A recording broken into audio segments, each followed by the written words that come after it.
Miss Catherine Bernardo, is it true na may iniwasan sa birthday ni Doktora Ivy?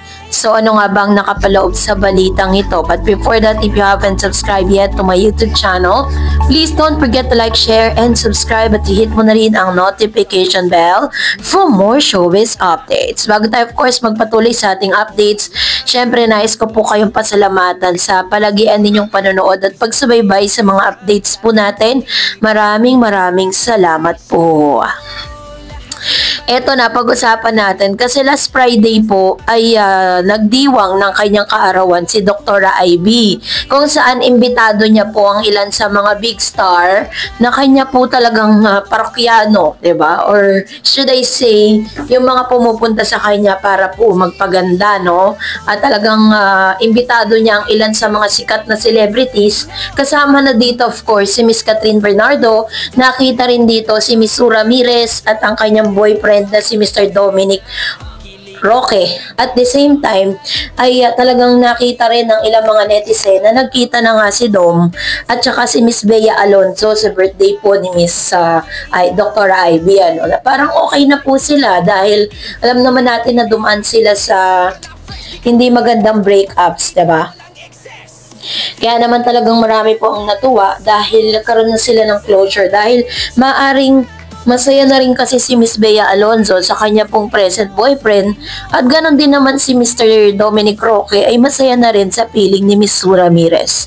Kasamang nakita dito at napansin nga itong si Miss Catherine Bernardo at si Miss Sofia Andres. Kilala natin si Miss Sofia Andres at si Miss Ma Salvador Kaylin Alcantara. Yan ang ilan sa mga sikat na celebrity nakita natin dyan, ano? At kapansin-pansin din na talagang star-studded ito pong nasabing birthday party ni Miss Ivy.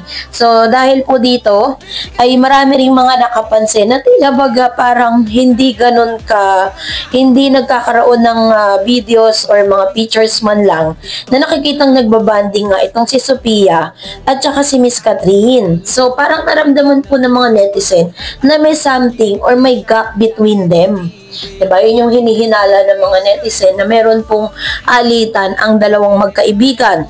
Well, in fact, alam naman po natin na si Miss Catherine Bernardo ay ninang siya ng anak nitong si Miss Sofia Andres na si Zoe. Alam natin na BFF talaga sila or best friend talaga sila dahil si Miss Sofia Andres nga ang itinuturo na parang nag-splook dito po kay Miss Catherine patungkol dun sa cheating issue nga di umano ng kanyang ex-boyfriend na si Daniel Padilla. So sa mga photos po na nakita natin, wala po tayong mga photos or behind the scene videos na nakita natin na magkasama sila nitong si Miss Sofia Andres. Kaya hinihinala ng lahat na parang meron pong tampuhan o friendship over na nga ba? Kasi si Daniel Padilla at ang husband po nitong si Miss Sofia Andres ay mag-best friend. At kamakailan lamang ay nakikita nga po na magkakasama silang tatlo, no? Sofia Andres, Daniel, at saka po itong si Mr. yung Daniel din na husband or live-in partner ni Miss Sofia, no? Sofia Andres. So, marami mga photos na naglalabasan na parang iba ang kabanding ni Miss Catherine in spite of Miss Sofia Andres. Kasi pagkatapos po kasi ng movie ni Miss Catherine, parang wala na tayong nakitang any evidence na talagang kasama niya itong mga kaibigan na dahil talagang sobrang busy din si Miss Catherine Bernardo doon po sa kanyang hectic schedule. At sa TikTok, meron pong nag-post, no, patungkol dito sa chikang ito na talaga naman nagba-viral ngayon at pinag-uusapan online. At marami rin po ang nagtatanong kung totoo nga daw ba di umano ang mga chikang ito kasi tila napapansin daw ng mga mag-BFF na si Catherine at Sofia ay hindi nga daw di umano nagpapansinan. Sabi dyan, no, chika minute, tila hindi nagpapansinan ng mag-BFF na si Catherine at Sofia at makikita din sa mga latest picture of video nila na parang may something sa magkumare. Si Catherine nasa circle nila si Dom with Maha at si Sofia naman sa circle nila si Kaylin. So ibig sabihin magkahiwalay po sila, 'di ba? Pero Yun po yung speculation ng ilang mga netizen. Pero syempre, hindi pa rin tayo pwedeng doon, hindi pa rin tayo pwedeng parang i-confirmahan natin yan, 'di ba? Malay naman natin na nandun sila sa party, hindi naman po parang hindi parehas dun sa mga videos na naglalabasan. Mahirap din kasi na mag-speculate tayo ng isang bagay na wala pa naman talagang konkretong dahilan, di ba? At wala rin naman po ako nakikita na dahilan para po mag-away or magkaroon ng misunderstanding si Sophia at saka si Miss Catherine. Not unless si Trina kasi, 'di ba, parang yun nga, yung girlfriend nito, sila yung parang friendship, sila talagang super bond yung kanilang friendship, 'di ba? I don't know kung ito may kinalaman na naman kay Mayor, 'di ba? Hindi natin alam. Pero as of now, yun po yung napansin ng mga netizen at talaga namang pinag-iisipan ng netizen, ano kaya ang naging dahilan ng kanilang pagtatampuhan? Or totoo nga ba talaga ang chika na sila po ay over na, friendship over na ba talaga?